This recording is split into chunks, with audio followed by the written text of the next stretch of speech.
gentil.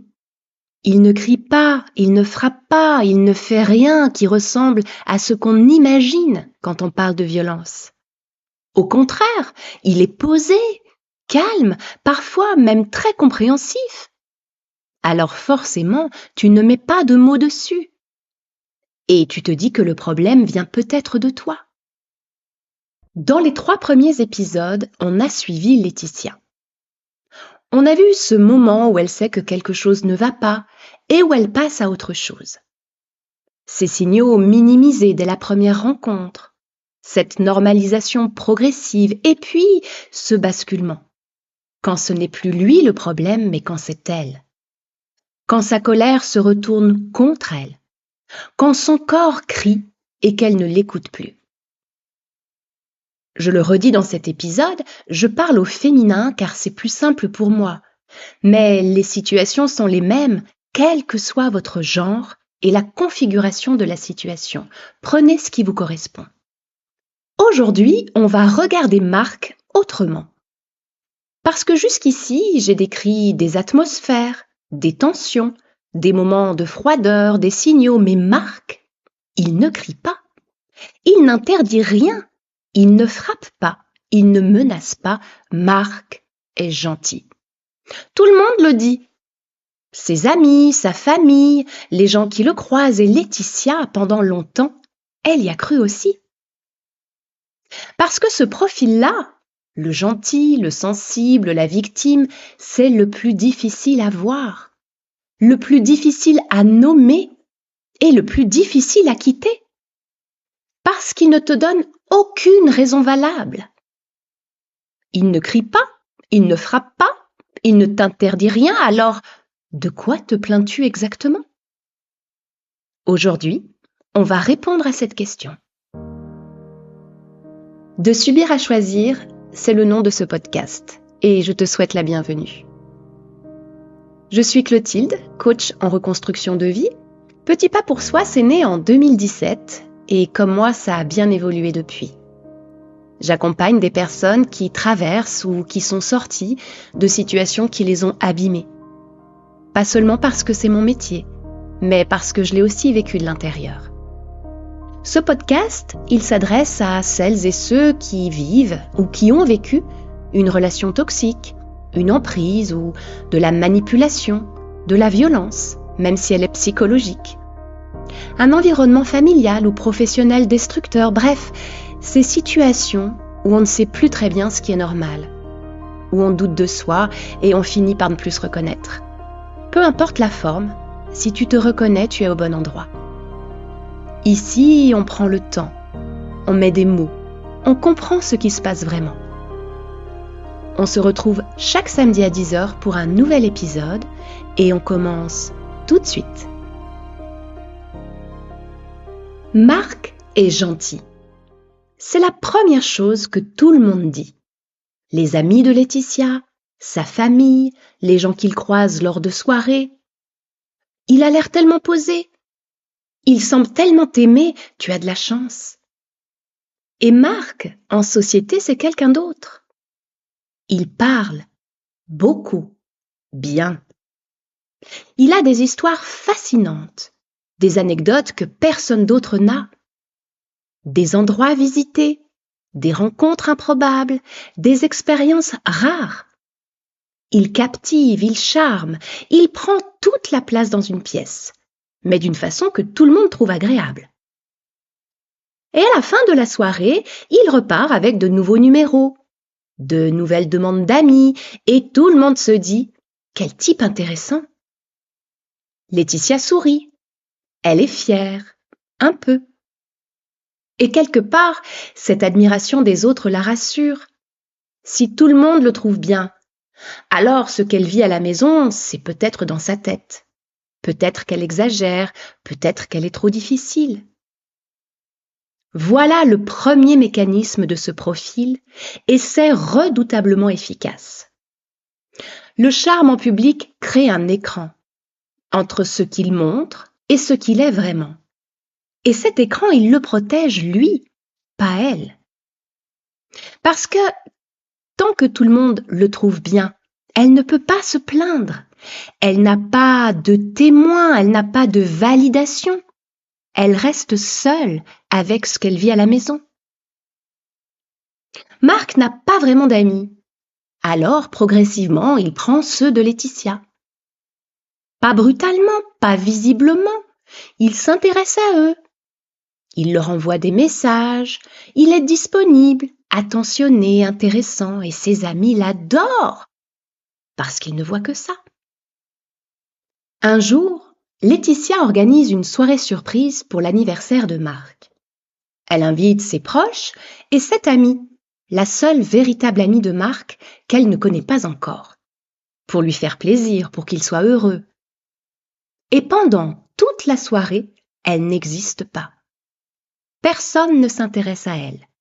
Marc ne la présente pas vraiment. Il ne parle pas d'eux, il ne dit pas comment ils se sont rencontrés. Elle est là, chez elle, dans sa propre soirée, et elle est transparente. Pendant ce temps, lui et cette amie, leurs souvenirs communs, leurs blagues, cette complicité qui n'a pas besoin de mots, les mains de Marc qui s'attardent un peu trop longtemps, les regards qui durent une seconde de trop. Et Laetitia qui observe et qui se dit « Je suis ridicule, je vois le mal partout, c'est comme une sœur, il me l'a dit, je suis jalouse pour rien. » Alors elle sourit, elle boit son verre, elle fait la conversation. Et les gens repartent, et elle a cette boule dans le ventre qu'elle n'arrive pas à nommer. Mais cette boule, elle sait, elle a toujours su. Ce n'est pas de la jalousie irrationnelle, c'est de l'instinct. Son corps qui détecte quelque chose que sa tête refuse encore de voir. Et ce que Marc a fait ce soir, sans rien dire d'explicitement mal, c'est l'effacer, chez elle, le soir de sa fête à lui, et la laisse se sentir jalouse, possessive, ridicule, pendant qu'il continuait. Le temps passe, Laetitia est enceinte. Quand elle lui a annoncé, il était heureux, vraiment. Il a parlé de cet enfant, de ce père qu'il allait être, de cette famille qu'ils allaient construire ensemble, de toute la place qu'il allait prendre dans cette aventure. De belles paroles, des paroles qui rassurent, qui font du bien, et puis la réalité. Chaque soir, quand il rentre, il pose ses affaires, s'installe et commence à parler. De sa journée, de ses problèmes, de ses collègues, de ce qui lui est arrivé, de ce qu'il a subi. Et Laetitia écoute, parce qu'elle est comme ça, Laetitia, parce qu'elle aime, parce qu'elle pense que c'est ça être en couple, s'écouter, se soutenir. Et au bout d'une heure, elle dit doucement, « Au fait, nous on va bien, l'échographie s'est bien passée aujourd'hui. » Et il dit, « Ah oui, c'est vrai, pardon, raconte. » Alors elle le regarde et elle voit dans ses yeux que ça ne l'intéresse pas vraiment, que c'est une politesse, que dans 30 secondes il sera ailleurs. Alors elle dit non, c'est bon, c'est passé. Et le lendemain, il a oublié. Et Laetitia se dit, je suis égoïste. Il a ses problèmes lui aussi, et puis un père ce n'est pas pareil, il ne porte pas l'enfant. C'est normal qu'il soit moins connecté, je lui en demande trop. Et elle excuse, elle minimise, elle retourne la chose contre elle. C'est ça le génie de ce profil. Il n'a même pas besoin de faire grand-chose. Elle fait le travail à sa place. Pour les rendez-vous médicaux, elle doit demander plusieurs fois, choisir le bon moment, formuler avec soin pour ne pas déclencher une mauvaise humeur. Et parfois il vient, et parfois il y a quelque chose d'imprévu et elle y va seule. Un jour, elle est dans la salle d'attente de la maternité.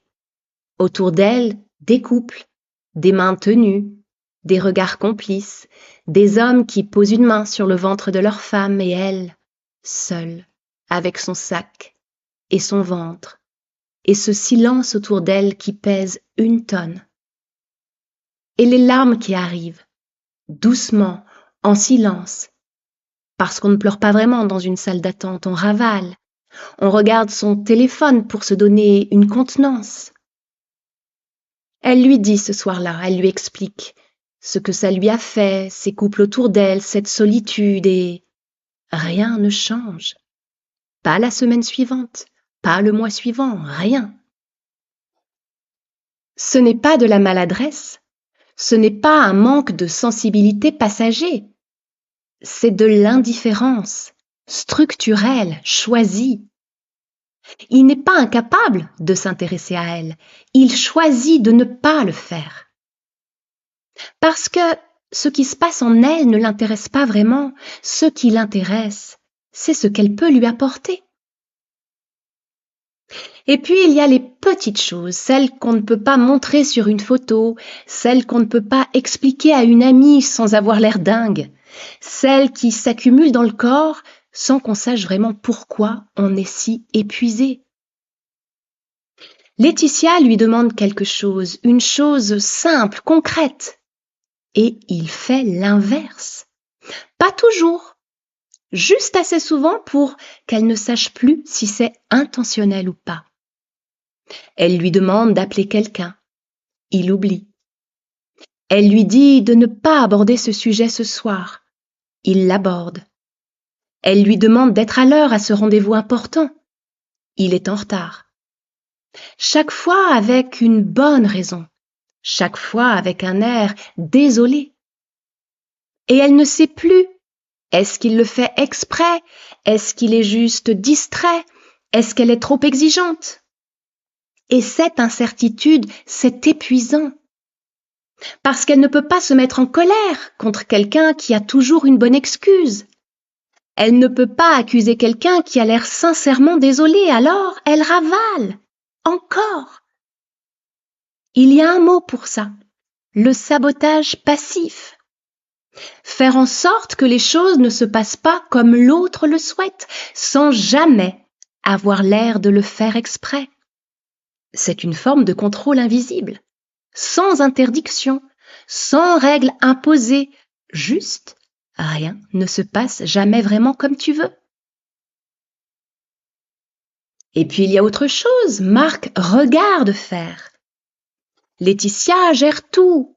Les rendez-vous, les courses, les repas, les papiers, les réparations, la logistique du quotidien. Et lui, il est là, présent, disponible même, mais il attend. Il attend qu'elle demande. Il attend qu'elle s'épuise et quand elle craque, il intervient, généreusement, et elle doit le remercier. Et si elle lui fait remarquer « J'aurais besoin quand même que tu prennes plus d'initiative », il dit qu'il va faire des efforts. Les efforts peuvent arriver, une semaine, c'est tout. Mais la promesse, elle efface temporairement la frustration, juste assez pour qu'elle continue. Et Laetitia, qui gère tout et qui s'épuise et qui un jour dit stop, c'est elle la difficile. C'est elle qui manque de patience. C'est elle qui lui fait toujours des reproches. C'est elle qui n'apprécie pas ce qu'il fait. Parce qu'il fait des choses quand elle demande, quand elle insiste, quand elle est à bout. Et ça suffit pour qu'il soit le gentil et elle la compliquée. Il y a un soir en particulier. Laetitia n'arrive pas à dormir, elle est là, dans le noir, les yeux ouverts. Pas de grande raison, juste cette accumulation, ce poids, cette fatigue qui n'est pas de la fatigue. Elle se lève doucement, elle va dans le salon, elle s'installe dans le canapé et elle attend. Elle ne sait pas vraiment ce qu'elle attend. Que quelque chose change, que quelqu'un vienne, que lui vienne, qu'il la rejoigne, qu'il sente qu'elle n'est pas là, qu'il s'inquiète, qu'il fasse quelque chose. Elle attend, il ne vient pas. Et c'est dans ce silence, dans ce canapé qu'elle prend son téléphone. Elle envoie un message de détresse. Un de ces messages qu'on n'envoie que quand on est vraiment au fond. Pas pour faire du chantage, pas pour dramatiser, juste parce que on a besoin de savoir que quelqu'un est là. Silence total. Le lendemain matin, Ça va, ma chérie, t'as bien dormi? Comme si de rien n'était, avec ce sourire, cette légèreté. Et Laetitia qui se demande, il n'a pas vu? Il s'en fout, il le fait exprès, et la réponse, elle est dans la question. Parce que quelqu'un qui aime vraiment, qui voit un message de détresse de la personne qu'il aime, il ne dort pas. Il répond, il se lève, il fait quelque chose. Lui, il a dormi, tranquillement. Ce n'est pas de l'inattention, c'est du choix. Alors il y a quelque chose qui s'installe progressivement en parallèle. Une méfiance, pas brutale, pas soudaine, qui vient de petites choses, de détails, de rien et pourtant. Le téléphone. Marc pose toujours son téléphone face retournée depuis quelque temps. Avant, il le posait n'importe où, n'importe comment. Maintenant, il l'a toujours avec lui et quand il est avec elle, face retournée systématiquement. Quand Laetitia le remarque et lui dit « Je protège l'écran, j'ai toujours fait ça », alors elle se dit « C'est vrai, il a toujours fait ça ». Elle ne s'en souvient plus très bien, peut-être qu'elle invente. Il y a les toilettes. Marc peut passer 3/4 d'heure aux toilettes avec son téléphone. Et quand elle frappe à la porte, « Oui, oui, c'est bon, j'arrive !» Et il arrive, détendu, comme si de rien n'était, et elle, debout dans le couloir, qui se sent ridicule d'avoir frappé. Il y a aussi la douche. Le soir, elle l'attend au lit. Il dit qu'il arrive, et elle attend. 10 minutes, 20 minutes, parfois bien plus. Elle entend l'eau couler, toujours. Elle fixe le plafond, elle sait, elle ne sait pas quoi exactement, mais elle sait. Et quand il arrive enfin, oui, c'est bon, je prends mon temps, je prends soin de moi, j'ai besoin de me détendre. Et elle dit oui, bien sûr. Et elle se retourne de l'autre côté. Et elle se dit, mais qu'est-ce qui m'arrive? Je deviens folle. Il prend une douche, c'est normal de prendre une douche. Mais cette sensation, ce quelque chose dans le ventre, ça ne part pas. Et c'est ça le plus épuisant. Pas les grandes scènes, pas les disputes violentes, pas les accusations directes, juste attendre, toujours attendre, et savoir, sans pouvoir dire quoi, sans pouvoir prouver quoi. Et se sentir de plus en plus dingue de ressentir ce qu'on ressent. Et il y a un autre mot pour ça. Marie-France Irigoyen l'a très bien décrit, la communication perverse. Ces façons de déstabiliser sans jamais rien dire directement, sans jamais donner prise, sans jamais laisser de preuves, juste un téléphone retourné, des toilettes, une douche, et toi, qui deviens détective malgré toi. Et c'est comme ça que Laetitia se retrouve un soir à fouiller. Pas parce qu'elle a décidé de le faire, pas parce qu'elle est ce genre de femme, juste parce qu'à un moment, l'accumulation de toutes ces petites choses, le téléphone retourné, les 3/4 d'heure de toilette, les douches interminables, les messages de détresse sans réponse, et puis, ah oui, c'est vrai, la soirée d'anniversaire. Tout ça fait un poids, et ce poids finit par peser plus lourd que la peur de ce qu'elle va trouver, alors elle cherche. Elle vérifie son téléphone quand il dort. Elle relit les messages. Elle note les dates, elle recoupe les heures. Et en faisant ça, elle se déteste. Elle se dit « Mais qu'est-ce que je suis devenue? Je ne suis pas ce genre de femme. Je respectais la vie privée, je faisais confiance. » Mais voilà ce que je veux qu'on retienne. Les gens équilibrés ne deviennent pas détectives privés sans raison. Les gens confiants ne vérifient pas les téléphones sans raison. Les gens sains ne cherchent pas des preuves de leur propre réalité sans raison. Ce n'est pas une preuve qu'elle est folle, c'est une preuve de ce qu'elle vit.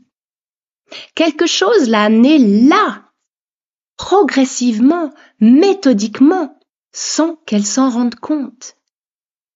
Et ce quelque chose, il sourit, il est poli, il est gentil. Tout le monde le dit. Si tu te reconnais dans cet épisode, dans ce profil du gentil qui ne crie pas et qui pourtant abîme, j'aimerais te dire quelque chose d'important. Ce que tu ressens est réel, même sans grande preuve visible, même sans violence apparente, même si tout le monde le trouve bien. L'épuisement est une preuve. Le doute permanent est une preuve. Ne plus te reconnaître est une preuve. Être devenu détective est une preuve. Pas la preuve que t'es dingue, une preuve de ce que tu vis. Alors maintenant, je vais te parler de quelque chose de concret. Si tu as écouté le podcast jusqu'ici, jusqu'à cet épisode, déjà, j'aimerais que tu saches que ce n'est pas rien. Parce que ces épisodes, ils demandent beaucoup de courage à écouter. Ils demandent de regarder des choses qu'on préfère surtout ne pas voir, de rester avec ce qu'on ressent, de ne pas fuir. Et tu es là, tu as tenu. Ça veut dire que quelque chose en toi cherche à comprendre, cherche à avancer, cherche une sortie. Et rester, tu le sais, ça a un coup sur le corps, sur la tête, sur qui on est, et parfois sur ce qu'on aime aussi.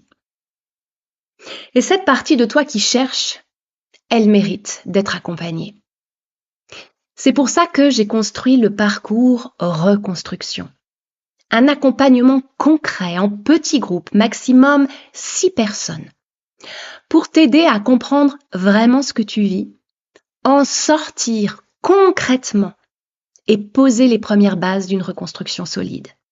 C'est pas un programme de développement personnel classique, c'est un cadre, une progression, un accompagnement réel pour t'en sortir, avec des séances individuelles au moment clé, des ressources concrètes pour pas rester seul face à certaines démarches éventuelles. La prochaine session démarre bientôt, les places, tu l'as compris, sont volontairement limitées, donc si tu veux en savoir plus, le lien est en description. On en discute juste avant. Je te propose de m'écrire un message privé. Je t'offre toujours 30 minutes offertes pour qu'on en discute. Il n'y a pas de pression, pas d'engagement, c'est juste une conversation. Et si tu es déjà sorti de cette situation qui t'abîme, si tu as écouté ces épisodes en te disant « Ouais, c'est exactement ce que j'ai vécu », alors tu le comprends bien, ce parcours n'est plus pour toi parce que tu as déjà fait le plus difficile. Mais il reste quelque chose. Cette façon d'être encore en alerte, même quand il n'y a plus rien à surveiller. Ces pensées qui tournent en boucle. Cette fatigue qui passe pas vraiment. Ce sentiment de ne pas être en sécurité, même dans des endroits sûrs. Ces réactions que tu comprends pas toujours. Cette difficulté à faire confiance alors aux autres, mais surtout à toi-même. Sortir, c'est énorme, mais sortir, ça ne suffit pas toujours pour aller vraiment mieux. Et pour ça, je te prépare quelque chose, un programme qui va plus loin, qui accompagne cet après. Et il s'appelle « Je reprends mon pouvoir ». Il arrive très bientôt et je t'en parlerai. Tu as toujours le guide pour ne plus subir, il est en description si tu le souhaites. On se retrouve samedi prochain à 10h pour le 5e épisode. Pourquoi tu restes même quand tu sais? Prends bien soin de toi et surtout, prends bien soin de ton monde intérieur.